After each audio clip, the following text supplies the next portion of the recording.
हरे कृष्णा। जया एकादशी के शुभ अवसर पर भगवान श्री हरि और माता लक्ष्मी का आशीर्वाद आप सभी पर, आपके संपूर्ण परिवार पर सदा सर्वदा ही बनी रहे। आप सभी भक्तों को माघ मास जया एकादशी की हार्दिक शुभकामनाएं। हे प्रिय भक्तों, माघ मास के शुक्ल पक्ष की जया एकादशी, जिसे भीष्म एकादशी या भैमी एकादशी के नाम से जाना जाता है, पद्म पुराण के अनुसार भगवान श्री कृष्ण जी ने युधिष्ठिर महाराज को जया एकादशी का महत्व बताते हुए कहा था कि प्राणी इस जन्म एवं पूर्व जन्म के समस्त पापों को नाश करने वाले इस एकादशी का अगर व्रत करता है और कथा सुनता है, वह मनुष्य प्रेत योनि में कभी नहीं जाता है। जो मनुष्य यह व्रत न रख पाए तो जया एकादशी की व्रत की कथा को सुनने मात्र से ही उसकी समस्त मनोकामनाएं पूर्ण होती हैं और अपार धन संपत्ति की प्राप्ति होती है। ऐसा स्वयं भगवान श्री हरि विष्णु ने कहा है। तो आइए भक्तों, आज श्रवण करेंगे जया एकादशी व्रत की संपूर्ण व्रत कथा और एकादशी माता की कथा तथा तुलसी माता की कथा और आरती। तो आइए भगवान श्री हरि के चरणों कमल में ध्यान करते हुए कथा का रसपान करते हैं। प्रेम से बोलिए गणेश भगवान की जय। धर्मराज युधिष्ठिर बोले कि हे भगवान, आपने माघ कृष्ण पक्ष की सटतिला एकादशी का अत्यंत सुंदर वर्णन किया। आप स्वदेज, अंडज, अद्विज और जरायुज चारों प्रकार के जीवों के उत्पन्न, पालन तथा नाश करने वाले हैं। अब आप कृपा करके माघ शुक्ल एकादशी का वर्णन कीजिए। इसका क्या नाम है, इसके व्रत की क्या विधि है, इस दिन किस देवता का पूजन किया जाता है। तब श्री कृष्ण कहने लगे कि हे राजन, इस एकादशी का नाम जया एकादशी है। इसका व्रत करने से मनुष्य ब्रह्मा हत्यादि पापों से छूटकर मोक्ष को प्राप्त करता है तथा इसके प्रभाव से भूत पिशाच आदि योनियों से मुक्त हो जाता है। इस व्रत को विधि पूर्वक करना चाहिए। अब मैं तुमसे पद्म पुराण में वर्णित इसकी महिमा की कथा सुनाता हूँ। देवराज इंद्र स्वर्ग में राज करते थे और अन्य सब देवतागण सुख पूर्वक स्वर्ग में रहते थे। एक समय इंद्र अपनी इच्छानुसार नंदन वन में अप्सराओं के साथ विहार कर रहे थे और गंधर्व गान कर रहे थे। उन गंधर्वों में प्रसिद्ध पुष्पदंत तथा उसकी कन्या पुष्पवती तथा चित्रसेन तथा उसकी स्त्री मालिनी भी उपस्थित थी। साथ ही मालिनी का पुत्र पुष्पवान और उसका पुत्र माल्यवान भी उपस्थित था। पुष्पवती गंधर्व कन्या माल्यवान को देखकर उस पर मोहित हो गई और माल्यवान पर काम बाढ़ चढ़ाने लगी। उसने अपने रूप लावण्य और हाव भाव से माल्यवान को वश में कर लिया। हे राजन, वह पुष्पवती अत्यंत सुंदरी थी। अब वे इंद्र को प्रसन्न करने के लिए गान करने लगे, परंतु परस्पर मोहित हो जाने के कारण उनका चित्त भ्रमित हो गया। इनके ठीक प्रकार न गाने तथा स्वर ताल ठीक न होने से इंद्र इनके प्रेम को समझ गया और उन्होंने इसमें अपना अपमान समझकर उनको श्राप दे दिया। इंद्र ने कहा कि हे मूर्ख, तुमने मेरी आज्ञा का उल्लंघन किया है, इसलिए तुम्हें धिक्कार है। अब तुम दोनों स्त्री पुरुष के रूप में मृत्युलोक में जाकर पिशाच रूप धारण करो और अपने कर्मों का फल भोगो। इंद्र का ऐसा श्राप सुनकर वे अत्यंत दुखी हुए और हिमालय पर्वत पर दुख पूर्वक अपना जीवन व्यतीत करने लगे। उन्हें गंध, रस तथा स्पर्श आदि का कुछ भी ज्ञान नहीं था। वहां उनके महान दुख मिल रहे थे। उन्हें एक क्षण के लिए भी निद्रा नहीं आती थी। उस जगह अत्यंत शीत थी, इससे उनके रोंगटे खड़े रहते थे और मारे शीत के दांत पिसते रहते थे। एक दिन पिशाच ने अपनी स्त्री से कहा कि पिछले जन्म में हमने ऐसा कौन से पाप किए थे जिससे हमको यह दुखदाई पिशाच योनि प्राप्त हुई है। इस पिशाच योनि से तो नरक का दुख सहना ही उत्तम है, अतः हमें अब किसी प्रकार का पाप नहीं करना चाहिए। इस प्रकार विचार करते हुए वे अपने दिन व्यतीत कर रहे थे। दैव योग से तभी माघ मास में शुक्ल पक्ष की जया नामक एकादशी आई।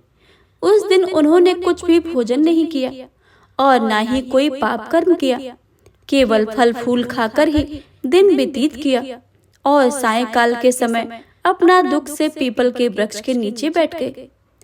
उस समय सूर्य भगवान अस्त हो रहे थे। उस रात को अत्यंत ठंड थी। इस कारण वे दोनों शीत के मारे अति दुखित होकर मृतक के समान आपस में चिपटे हुए पड़े रहे। उस रात्रि को उनको निद्रा भी नहीं आई। हे राजन, जया एकादशी की उपवास और रात्रि के जागरण से दोनों दूसरे दिन प्रभात होते ही उनकी पिशाच योनि से छूट गई। अत्यंत सुंदर गंधर्व और अप्सरा की देह धारण करके सुंदर वस्त्र आभूषणों से अलंकृत होकर उन्होंने स्वर्गलोक को प्रस्थान किया। उस समय आकाश में देवता उनकी स्तुति करते हुए पुष्प वर्षा करने लगे। स्वर्गलोक में जाकर इन दोनों ने देवराज इंद्र को प्रणाम किया। इंद्र इनको पहले रूप में देखकर अत्यंत आश्चर्यचकित हुआ और पूछने लगा कि तुमने अपनी पिशाच योनि से किस तरह छुटकारा पाया, सो सब बतलाओ। माल्यवान बोले कि हे देवेंद्र, भगवान विष्णु की कृपा और जया एकादशी व्रत के प्रभाव से हमारी पिशाच देह छूट गई। तब इंद्र बोले कि हे माल्यवान, भगवान की कृपा और एकादशी का व्रत करने से न केवल तुम्हारी पिशाच योनि छूटी है, वरन हम लोगों के भी बंदनीय हो गए हो, क्योंकि विष्णु और शिव के भक्त हम दोनों लोगों को बंदनीय हैं। अतः आप धन्य हो। आप पुष्पवती के साथ जाकर विहार करो। श्री कृष्ण कहने लगे कि हे दुष्टर, इस जया एकादशी के व्रत से बुरी योनि छूट जाती है। जिस मनुष्य ने इस एकादशी का व्रत किया है, उसने मानो सब यज्ञ तप ज्ञान दान आदि सब कर लिया है। जो मनुष्य जया एकादशी का व्रत करते हैं, वे अवश्य ही 1000 वर्ष तक स्वर्ग में वास करते हैं। हे ये दुष्टर, जो इस जया एकादशी व्रत की कथा को सुनते हैं, वह मनुष्य मुझे सदा ही प्रिय रहते हैं। तो प्रेम से बोलिए भगवान लक्ष्मी नारायण की जय।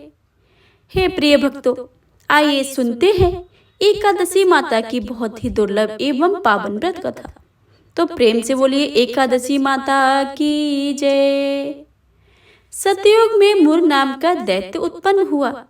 वह बड़ा बलवान और भयानक था। उस प्रचंड दैत्य ने इंद्र, आदित्य, वसु, वायु, अग्नि आदि सभी देवताओं को पराजित करके भगा दिया।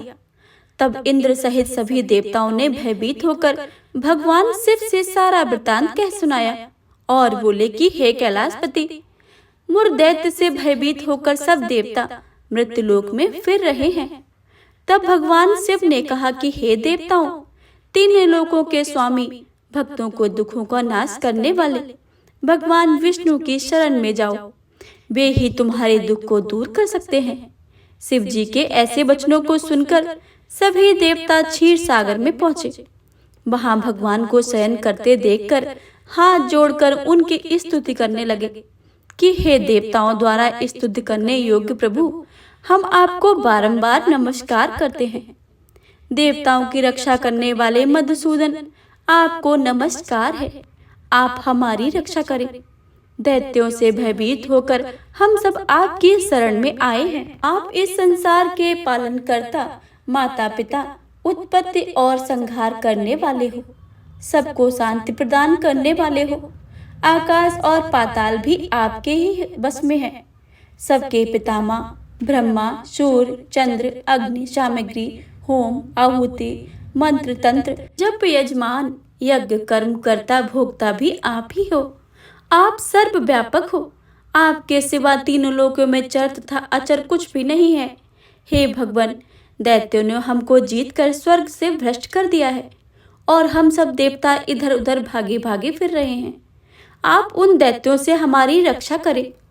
इंद्र के ऐसे वचनों को सुनकर विष्णु भगवान कहने लगे, इंद्र, ऐसा मायावी दैत्य कौन है जिसने सब देवताओं को जीत लिया है? उसका नाम क्या है? उसमें कितना बल है और किसके आश्रय में है तथा उसका स्थान कहाँ है? यह सब मुझसे बताओ। भगवान के ऐसे वचनों को सुनकर इंद्र बोले, हे भगवान, प्राचीन समय में एक नाड़ीजंग नामक राक्षस था। उसके महापराक्रमी और लोक विख्यात मुर नाम का एक पुत्र पैदा हुआ। उसकी चंद्रावती नाम की नगरी थी। उसी ने हम सब देवताओं को स्वर्ग से निकालकर वहां अपना अधिकार जमा लिया है। उसने इंद्र, अग्नि, वरुण, यम, वायु, ईश, चंद्रमा, नक्षत्र आदि सबके स्थान पर अधिकार जमा लिया है। सूर्य भगवान बनकर स्वयं ही प्रकाश करता है, स्वयं ही मेघ बनकर बैठा है और सबसे अजय है। हे असुर निकंदन, उस दुष्ट को मारकर देवताओं पर अजय बनाइए। यह सुनकर भगवान कहने लगे कि हे देवताओं, मैं शीघ्र ही उसका संहार करूंगा। तुम चंद्रावती नगरी जाओ। इस प्रकार कहकर भगवान सहित सभी देवताओं ने चंद्रावती नगरी की ओर प्रस्थान कर दिया।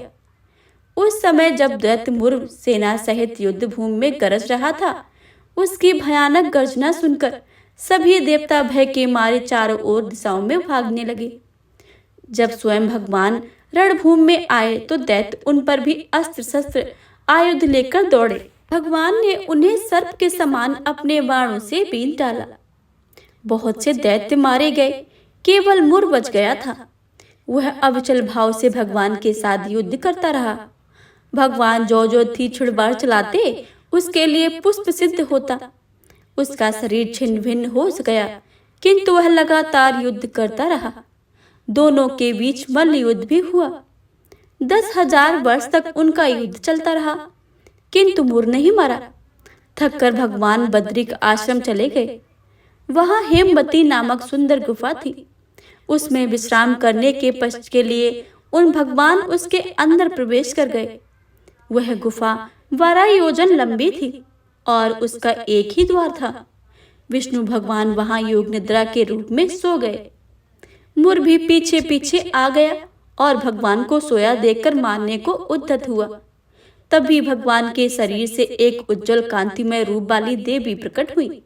देवी ने राक्षस मुर को ललकारा और युद्ध किया और उसे तत्काल मौत के घाट उतार दिया। श्री हरि जब योग निद्रा की नींद से उठे तो सब बातों को जानकर उस देवी से कहा कि आपका जन्म एकादशी के दिन हुआ है, अतः आप उत्पन्ना एकादशी के नाम से पूजित होगी।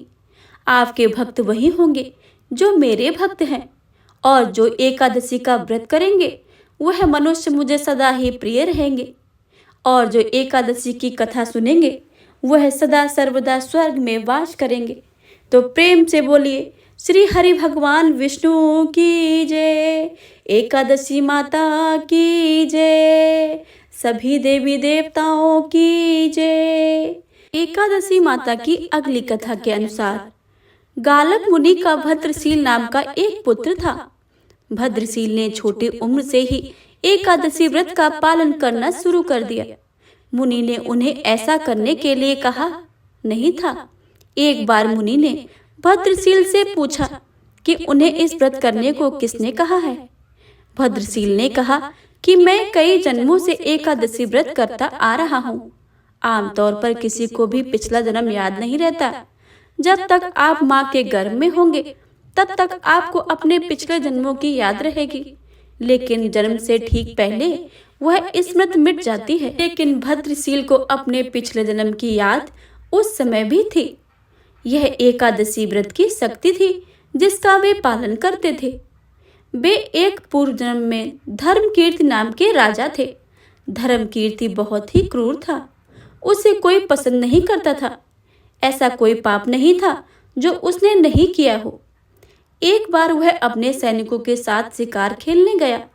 उसने एक हिरण को देखा और अपने सैनिकों को उस हिरण को चारों ओर से घेरने के लिए कहा। राजा ने कहा कि जो भी हिरण को भागने देगा उसका पूरा परिवार मार डाला जाएगा। हिरण ने यह सुना और सोचा, सैनिक, मैं उनमें से किसी को भी कुछ नहीं होने दूंगा। हिरण राजा के पास से निकल भागा। राजा ने हिरण का पीछा किया। सूर्यास्त होते होते राजा एक घने जंगल के अंदर फंस गया। हिरण कहीं दिखाई नहीं दे रहा था। राजा ने एक पेड़ के नीचे रात बिताई। उसने दिन भर में कुछ नहीं खाया था और चारों ओर से खतरनाक जानवरों के गुर्राने की आवाज सुनाई दे रही थी। वह सो भी नहीं सका। राजा ने डर से श्री हरि परमात्मा से प्रार्थना करना शुरू कर दिया। फिर सुबह होते होते उसकी मृत्यु हो गई। यमदूत आए और उसे यमराज के पास ले गए। यमराज ने पूछा कि तुम लोग इन्हें क्यों लाए हो? इनका स्थान बैकुंठ में भगवान महाविष्णु के बगल में है। लेकिन राजन, यह तो महापापी है। नहीं, वह सब चला गया है। ये अब पवित्र है। जिस दिन उनकी मृत्यु हुई वह एकादशी थी। उन्होंने दिन भर उपवास किया और रात में जागते हुए श्री हरि का स्मरण किया। उनके सारे पाप दूर हो गए, वे पवित्र हो गए हैं। यमराज ने स्वयं एक स्वर्ण रथ बुलाया और राजा को बैकुंठ भेज दिया। जब लोगों को इस बारे में पृथ्वी पर पता चला तो वे सभी एकादशी का व्रत का पालन करने लगे और उत्साह पूर्वक एकादशी व्रत का पालन करते रहे। तो प्रेम से बोलिए एकादशी माता की जय। जय श्री गणेश। प्रेम से बोलिए तुलसी माता की जय। तुलसी माता की कथा।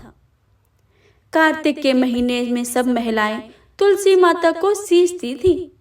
सब महिलाएं तो सींच कर चली जाती थी, पर एक बुढ़िया माई तुलसी माता को सींच कर कहती थी कि तुलसी माता सबकी दाता, मैं तेरा बिरला सींचूं, तू मेरा निस्तारा कर। तुलसी माता अड़ुआ दे लड़ुआ दे, पीताम्बर की धोती दे, मीठे मीठे ग्रास दे, बैकुंठ का वास दे, चटक की चाल दे, पटक की मौत दे, चंदन का काट दे, झालर की झनकार दे, साईं का राज दे, दाल भात का जीवन दे, एकादशी दिन दे और कृष्ण का कंधा दे। इतनी बात सुनकर तुलसी माँ सोच में पड़ जाती थी कि एक बार भगवान श्री कृष्ण ने तुलसी माँ को इस सोच का कारण पूछ लिया। इस पर तुलसी माता ने बताया कि एक बुढ़िया मेरे पास रोज आकर इतनी सारी बातें कहती है। इनमें से बुढ़िया माई को मैं सब कुछ दे सकती हूँ, पर आपका कंधा कहाँ से दूंगी? इस बार भगवान बोले कि तुम चिंता मत करो और बुढ़िया माई को आशीर्वाद दे दो। तुलसी माँ ने वैसा ही किया। थोड़े दिन के बाद बुढ़िया मर गई। सब कोई उसे उठाने लगे, पर वह इतनी भारी हो गई कि किसी से भी उठ नहीं रही थी। सब कोई कहने लगे कि पापघाट की माला फिरती थी, जिसकी वजह से इतनी भारी हो गई है। तभी भगवान श्री कृष्ण ब्राह्मण के भेष में आए और वहां खड़े लोगों से बुढ़िया के कान में कुछ कहने के लिए कहा। उसका सब हल्का होने की बात कही। इस पर लोगों ने कहा कि तू भी अपने मन की निकाल ले। भगवान ने जाकर बुढ़िया के कान में कहा, बुढ़िया माई, मैं तेरा बिरला सींचूं, मैं करूं तेरा निस्तारा। बुढ़िया माई अड़ुआ ले लड़ुआ ले, पीताम्बर की धोती ले, मीठा मीठा भात ले, वैकुंठ का वास ले, चटक की चाल ले, पटक की मौत ले, चंदन का काट ले, झालर की झनकार ले, साईं का रास ले, दाल भात का भोजन ले और श्री कृष्ण का कंधा ले। ना सुनते ही बुढ़िया माई हल्की हो गई। इसके बाद भगवान श्री कृष्ण ने उसे अपना कंधा देकर उसे मुक्ति प्रदान की। हे तुलसी माता, जैसे आपने बुढ़िया माई को मुक्ति दी है, वैसे ही सबको देना। अंतकाल में सबको आपका ही कंधा मिले। से बोलिए तुलसी शाले ग्राम की जय, राधा कृष्ण भगवान की जय। ओम जय एकादशी माता, विष्णु पूजा व्रत को धारण कर शक्ति मुक्ति पाता। ओम जय एकादशी माता, तेरे नाम गिनाऊं देवी, भक्ति प्रदान करनी, गण गौरव की देनी माता, शास्त्रों में वरनी। ओम जय एकादशी माता, तेरे नाम गिनाऊं देवी, भक्ति प्रदान करनी, गण गौरव की देनी माता, शास्त्रों में वरनी। ओम जय एकादशी माता, मार्गशीर्ष के कृष्ण पक्ष की उत्पन्ना विश्वतारिणी जन्मी, शुक्ल पक्ष में होए मोक्षदा, मुक्तिदाता बने आई। ओम जय एकादशी माता, पौष के कृष्ण पक्ष की सफला नामक है, शुक्ल पक्ष में होए पुत्रदा, आनंद अधिक रहे। ओम जय एकादशी माता। नाम 60 तिला माघ मास में कृष्ण पक्ष आवे, शुक्ल पक्ष में जया कहावे, विजय सदा पावे। ओम जय एकादशी माता। विजया फागुन कृष्ण पक्ष में शुक्ला आमल की, पाप मोचनी कृष्ण पक्ष में चैत्र महाबली की। ओम जय एकादशी माता।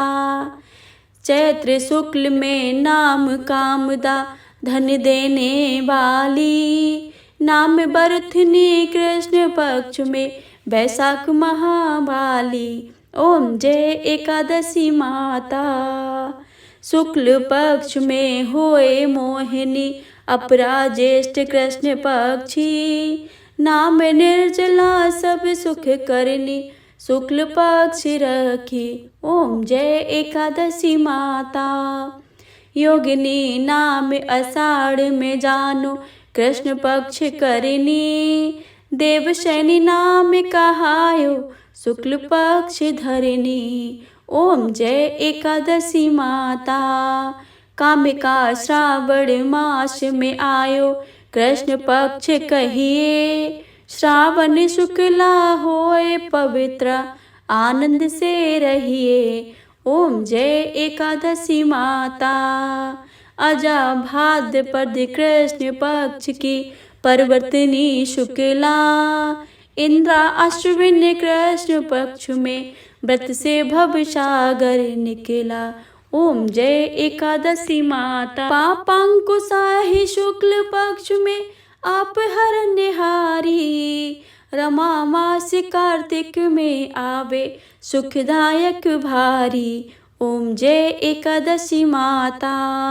देव्योत्थानी शुक्ल पक्ष की दुख नाशक मैया, पावन मास में करूं विनती, पार करो नैया। ओम जय एकादशी माता। परमा कृष्ण पक्ष में होती जन मंगल करनी, शुक्ल मास में होए पद्मिनी, दुख दारिद्र्य हरिणी। ओम जय एकादशी माता। जो कोई आरती एकादशी की भक्ति सहित गावे, जन गुरुदता स्वर्ग में वासा, निश्चय वह पावे। ओम जय एकादशी माता। ओम जय एकादशी माता। मैया जय एकादशी माता। विष्णु पूजा व्रत को धारण कर, शक्ति मुक्ति पाता। ओम जय एकादशी माता। ओम जय एकादशी माता। से बोलिए एकादशी माता की जय, लक्ष्मी नारायण भगवान की जय। विष्णु सुनिए विनय, सेवक की चितलाए, कीरत कुछ वर्णन करूं, दीजिए गान बताए। नमो विष्णु भगवान खरारी, कष्ट न सावन अखिल बिहारी, प्रबल जगत में शक्ति तुम्हारी, त्रिभुवन फैल रही उजियारी। सुंदर रूप मनोहर सूरत, सरल स्वभाव मोहनी मूरत, तन पर पीतांबर अति सोहत, बैजंती माला मन मोहत। शंख चक्र कर गदा बिराजे, देखत दैत्य असुर दल भाजे। सत्य धर्म मद लोभ न गाजे, काम क्रोध मद लोभ न छाजे। संत भक्त सज्जन मन रंजन, धनुज असुर दुष्टन दल गंजन। सुख उपजाए कष्ट सब भंजन, दोष मिटाए करत जन संचन। पाप काट भव सिंध उतारण, कष्ट नाश कर भक्त उबारण। करत अनेक रूप प्रभु धारण, केवल आप भक्ति के कारण। धरई धेनु बन तुम्हें पुकारा, तब तुम रूप राम को धारा। भार उतारे असुल दर मारा, रावण आदक को संघारा। आप 12 रूप बनाया, हरणाक्ष को मार गिराया। धर्म तस्य तन सिंधु बनाया, 14 रत्नन को निकलाया। अभिनख असुर चंद मचाया, रूप मोहनी आप दिखाया। देवन को अमृत पान कराया, असुरन को छवि से बहलाया। कर में रूप धर सिंधु मझाया, मंद्राचल गिर तुरंत उठाया। शंकर का तुम फंद छुड़ाया, भस्मासुर का रूप दिखाया। वेदन को जब असुर डुबाया, कर प्रबंध उन्हें ढूंढवाया। मोहित बन कर खल ही नचाया, उस कर भस्म तुमने करवाया। असुर जलंधर अति बलिदाई, शंकर से उनकी ने लड़ाई। हार पार शिव सकल बनाई, कीन सती से छल खल जाई। सुमरन कीने तुम शिवरानी, बतलाई सब विपत कहानी। तुम तब बने मनीश्वर गानी, वृंदा की सब सुरत भुलानी। देखत तीज धनुज सैतानी, वृंदा आए तुम्हें लिपटानी। हो इस पर से धर्म क्षतिमानी, हना असुर उर शिव सैतानी। तुमने ध्रुव पहरा दे उबारे, हिरणाकुश आदिक खल मारे। गणिका और अजामिल तारे, बहुत भक्त भव सिंध उतारे। हरहु सकल संताप हमारे, कृपा करो हरि सिरजनहारे। देखो मैं निज दरस तुम्हारे, दीन बंधु भक्त हितकारे। चाहत आपका सेवक दर्शन, करहूँ दहा अपनी मधुसूदन। जानू नहीं योग्य जप पूजन, होए यज्ञ स्तुति अनुमोदन। शील दया संतोष सुलक्षण, विदित नहीं बत बोध विलक्षण। करहूँ आपका किस विधि पूजन, कुमत बिलोक होत दुख भीषण। करहूँ प्रणाम कौन विधि सुमिरन, कौन भांति में करहूँ समर्पण। सुर मुनि करते सदा सेवकाई, हर्षित रहते परम गति पाई। दीन दुखिन पर सदा सहाई, निज जन जान लेब अपनाई। पाप दोष संताप नसाओ, भव बंधन से मुक्त कराओ। सुख संपत्ति दे सुख उपजाओ, निज चरणन को दास बनाओ। निगम सदा ये बिनय सुनावे, पढ़े सुने जो जन सुख पावे।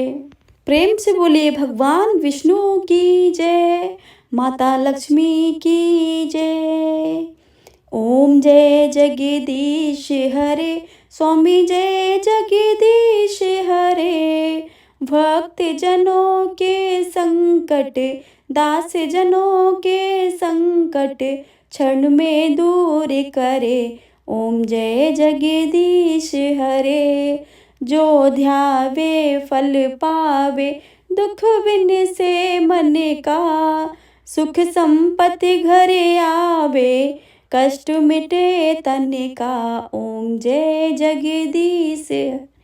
मात पिता तुम मेरे, शरण गहूँ किसकी। स्वामी शरण पढ़ूँ मैं किसकी। तुम बिन और न दूजा, आस करूं जिसकी। ओम जय जगदीश हरे।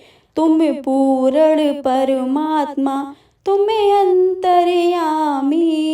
पार ब्रह्म परमेश्वर, तुम सबके स्वामी। ओम जय जगदीश हरे। तुम करुणा के सागर, तुम पालन करता। मैं तुम्हें पालन करता, मैं सेवक तुम स्वामी। कृपा करो हरता। ओम जय जगदीश हरे। तुम हो एक अगोचर, सबके प्राणपति। स्वामी सबके प्राणपति। किस विधि मिलूं दया निधि, तुमको मैं कुमति। ओम जय जगदीश हरे। दीन बंद दुख हरता, तुम रक्षक मेरे, स्वामी तुम ठाकुर मेरे। अपने हाथ उठाओ, अपनी शरण लगाओ, द्वार पड़ा मैं तेरे, ओम जय जगदीश हरे। विषय विकार मिटाओ, पाप हरो देवा, स्वामी पाप हरो देवा। श्रद्धा भक्ति बढ़ाओ, बल और बुद्धि बढ़ाओ, संतन की सेवा, ओम जय जगदीश हरे। तन मन धन सब है तेरा, स्वामी सब कुछ है तेरा। तेरा तुझको अर्पण, तेरा तुझको समर्पण, क्या लागे मेरा, ओम जय जगदीश हरे, ओम जय जगदीश हरे।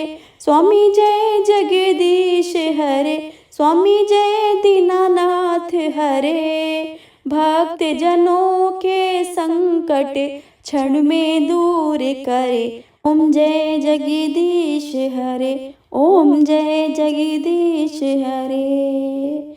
प्रेम से बोले विष्णु भगवान की जय। हे प्रिय भक्तों, अगर आपको आज के पूर्णिमा व्रत की कथा तथा पूर्णिमा व्रत का चालीसा और आरती अगर अच्छी लगे हो तो वीडियो को लाइक करें और ज्यादा से ज्यादा शेयर करें और कमेंट बॉक्स में भगवान विष्णु और माता लक्ष्मी की जय लिखना बिल्कुल भी मत भूलिएगा। चैनल पर अगर आप नए आए हैं तो चैनल को सब्सक्राइब करके बेल आइकन को अवश्य दबा लें ताकि आने वाली सभी वीडियो की जानकारी सबसे पहले आपके पास पहुंचे।